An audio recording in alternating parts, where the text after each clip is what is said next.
係注意都係反而就去翻係契哥夫加呢個蘇梅啦。咁蘇梅佢就未咩嘅，佢就有集結嘅呢個呢個勢啦。咁啊，佢開始都集結緊。咁仲有就係南部啦，赫爾松方向啦。咁佢有嗰啲島嘅集結啦。咁就同埋個炮擊咧，佢係開始唔停啦，即係個南部嘅炮擊啊。咁啊，佢卡爾科夫一樣啦。咁呢兩個地方都會比較開始就激烈㗎啦。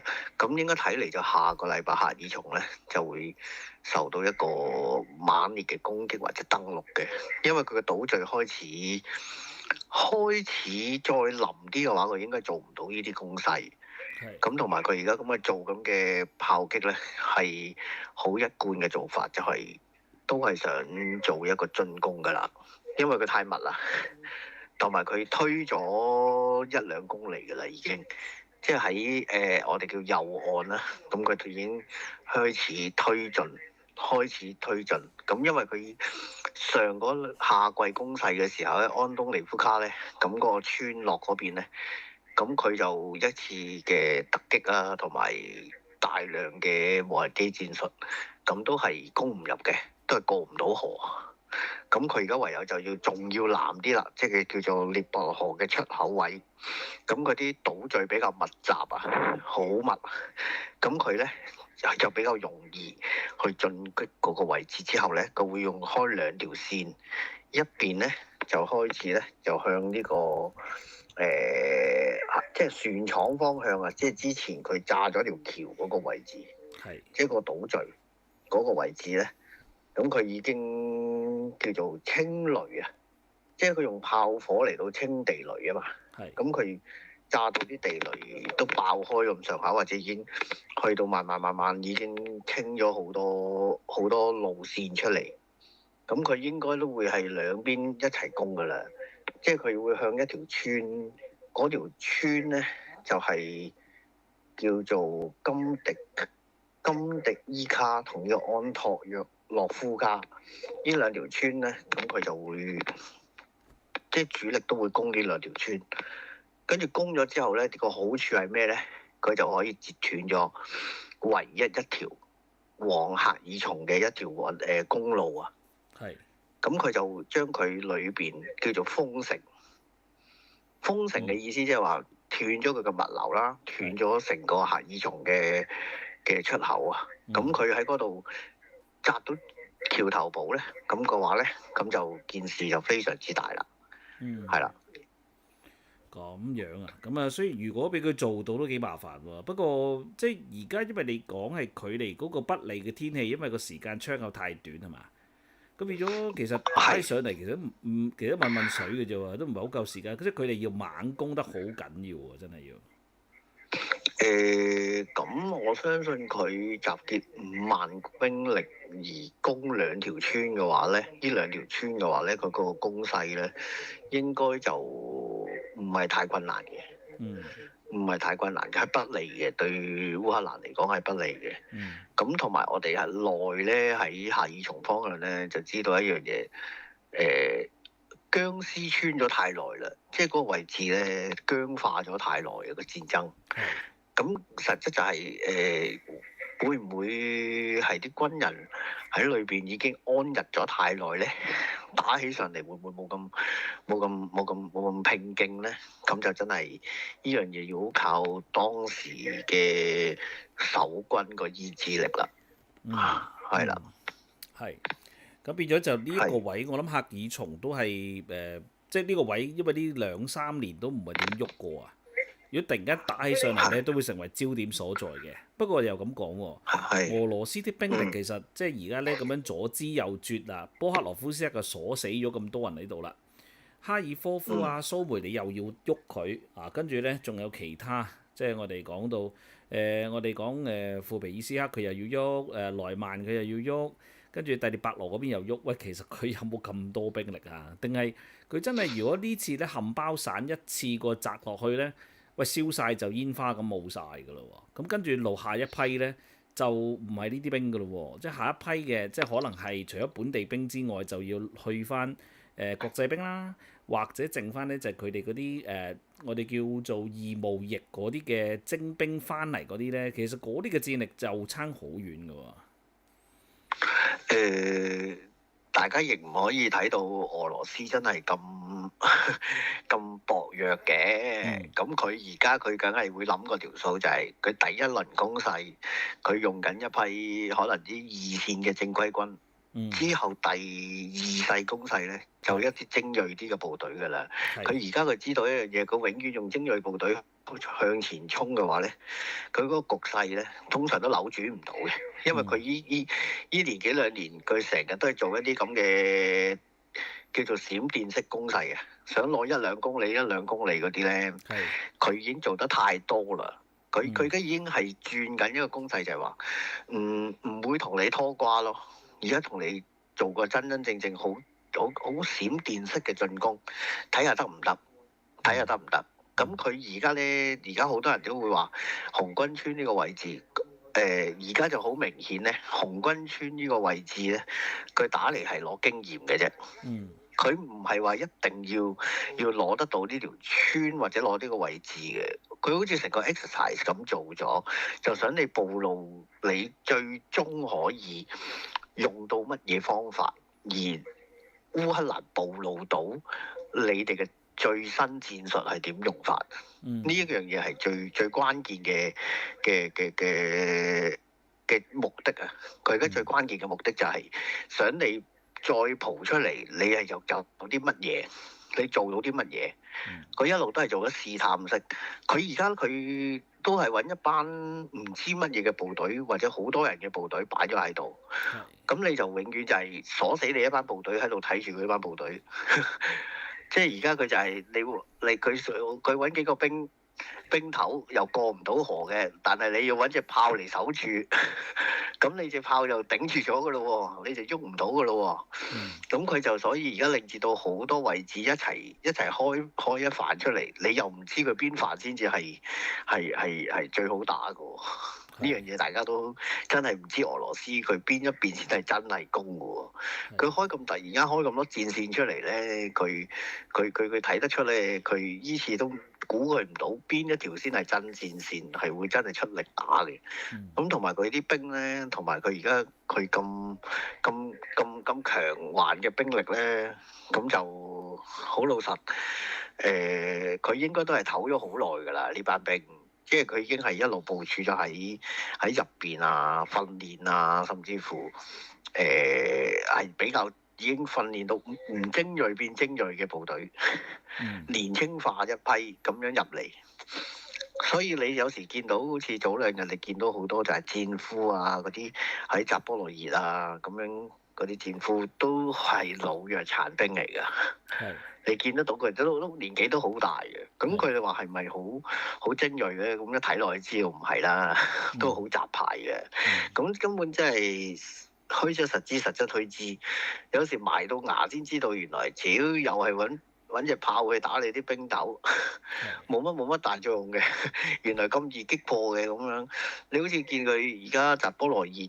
佢你打得咁犀利，佢都係拖垮你啲兵啫嘛，拖住你啲兵喺度唔喐啫嘛，咁你真係邊邊先係真咧？咁可能唔係㗎，可能赫爾松佢又扎一扎唔知乜鬼擺咗喺度，跟住原來真係打嘅就係蘇梅咧，又唔奇㗎，咁你又調唔切㗎咯喎，咁你空軍有幾多架啫？你真係出空軍嘅話，你而家到位置，佢出空軍都唔係好驚你㗎咋，即係好過老實，我哋。烏克蘭而家用空軍嘅話咧，已經去到最尾聲㗎啦。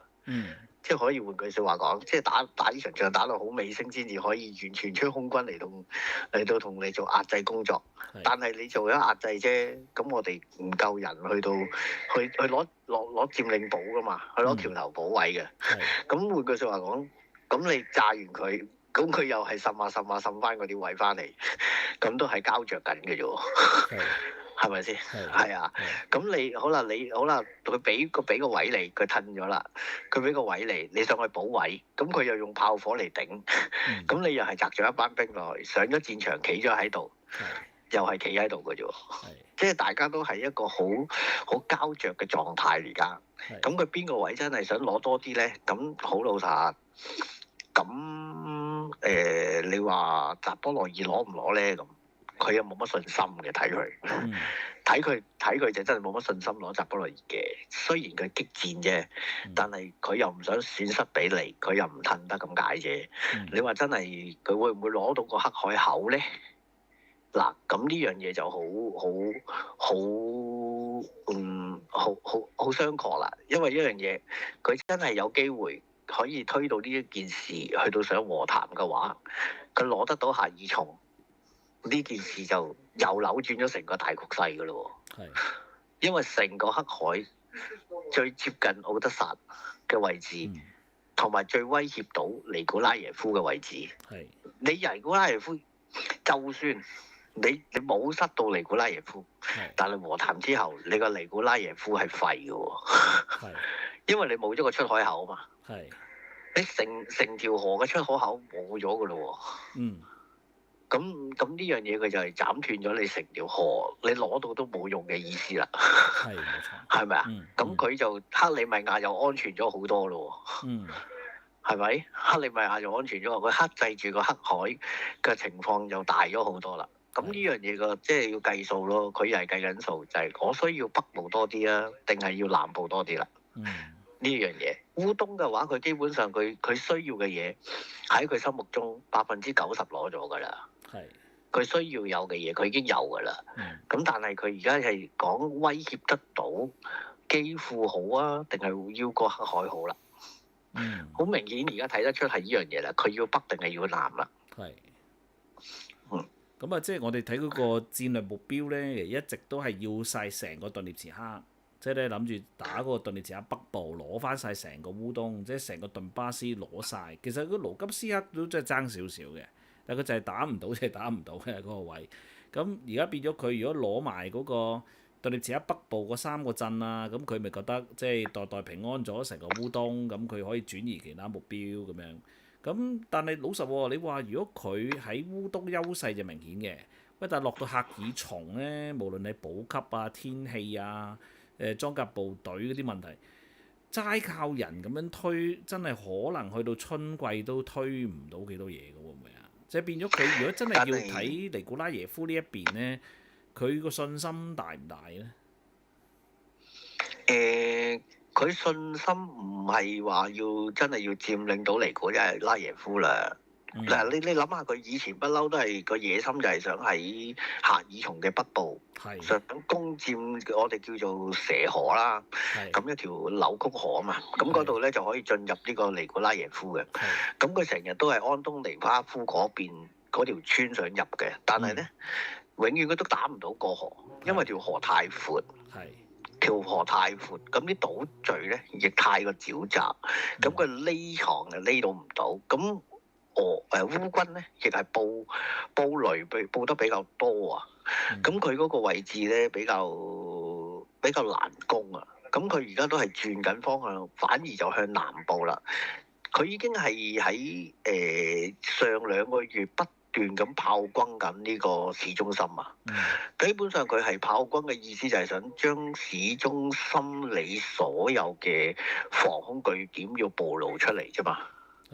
佢一段不斷係用15至20分鐘嘅無人機去轟炸、去襲擊嘅時候，佢就係想睇得到你哋對即係我哋依邊嘅防空嗰個力量有幾大。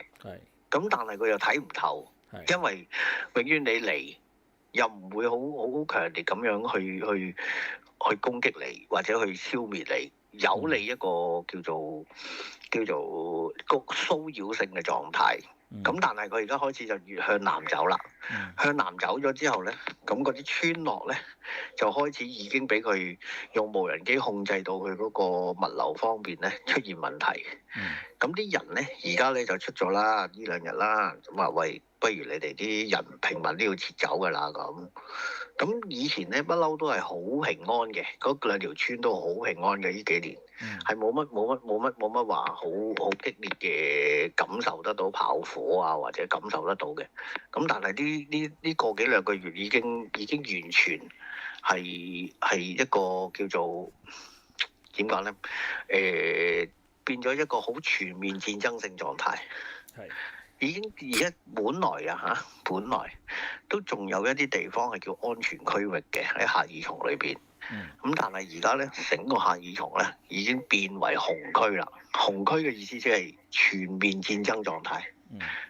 整個都已經全面戰爭狀態啦。咁佢嘅後線咧已經撤到去差唔多只得20公里左右嘅，就到尼古拉耶夫噶啦。咁係啊，咁佢嘅防線，即係我哋以前睇住啦嚇，即係喺度咁耐啦。咁佢個防線都係講緊入市嘅話咧，只係講緊都係10公里到嘅啫。咁就係一條個波德格啦，咁又即係一個防線咧。咁但係而家你已經退到好後㗎啦。咁換句説話講，喺呢啲田野嗰度嘅打仗咧，基本上機會率好高咯，佢一攻過嚟嘅話，成個赫爾松市就冇出入㗎啦，就停止出入㗎啦。係啊，即係基本上只有軍人咯。係啊，平民嘅話咧，我相信要靠你自己嘅觸覺去走定唔走啦。係啦，即係未做到去強制撤離嗰一步。未，但係咧就已經唔會再有公共車輛啦，唔會再有車輛進入啦。而家有2條村已經停止啦，唔會再有車啦。即係自己可以出去市區嘅話咧，要步行。步行嘅話，差唔多都要1個鐘㗎。係啊，所以啲人好快就會斷糧斷水㗎啦。係啊，即係有少少危險嘅呢啲位置。係。嚇。